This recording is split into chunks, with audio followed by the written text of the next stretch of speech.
I selected a photograph taken by a photographer well known in 1940s. I selected this for two reasons. One, it's a photograph with children, and my pre-service teachers are going to work with children. So I wanted something relevant when we talk in class, something relevant to the kids. So if they utilize a primary source with children, it's easy to have that relation. The most important is there is a connection to our local history here. The photographer Hein did work all over United States and even international, but specifically New York. And towards the end of his career, he did some photographs here in Rochester, New York. But also after he passed away, all his work was contributed by his son to George Eastman. That was the founder of Kodak camera, which was founded here in Rochester. So we have a museum called the George Eastman Museum. It has thousands and thousands of Haynes photographs. So in order to analyze this photograph and thinking about children, especially the elementary, from the Library of Congress, there is a procedure they have. What do you see? It's used in some of the lesson plans. I took that idea and also used see, think, wonder. Now, the see, think, wonder strategy uses a sequence. The idea here is to slow down the children and think before making conclusions. It has three steps. One is to see, and the seeing meaning you just have to look and say what you see. I only need one word. When you go two words, then you are starting expanding. Once you finalize with what you see on a particular photograph, you move to think. Think is now interpretation, expand. And then the last is what questions you have. That's what you wonder. It's a strategy really very good if you are doing smaller groups.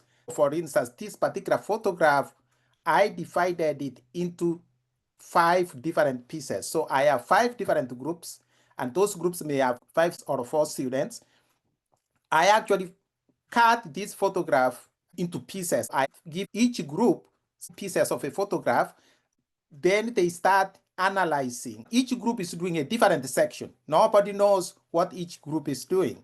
I give them like 10 minutes. Now, let's hear from each group what part of the photograph you had and take us through the sequence. What do you see? What do you think? What do you wonder? So I can refill the part 1, and that group will give what they discussed. Then I move to second portion of that particular photograph, then the third, and then I move to fourth, and the last group. They will all provide the sequence of the analysis. What do you see? What do you think? What do you wonder? After everybody has finished, I refill the whole photograph, and at that point, normally I have a ha moment for students because they had not known what the photograph looked like. And then it leads into a discussion. What new discovery have you seen? First realization for them is how hard it is to actually do this process. See, think, wonder how hard it is to do this process. Simply because easily students just rush to make interpretation. This is a moment that I help them to understand that if you're gonna use in the elementary classroom, that's even harder for the students, especially to tell them you just want one word. What do you see? Normally we intend to interpret things. Say you are seeing a child, you may say, I see a child seated. I didn't ask if the child is seated or is standing. What do you see? It's a child. Or I see a chair. I see a table.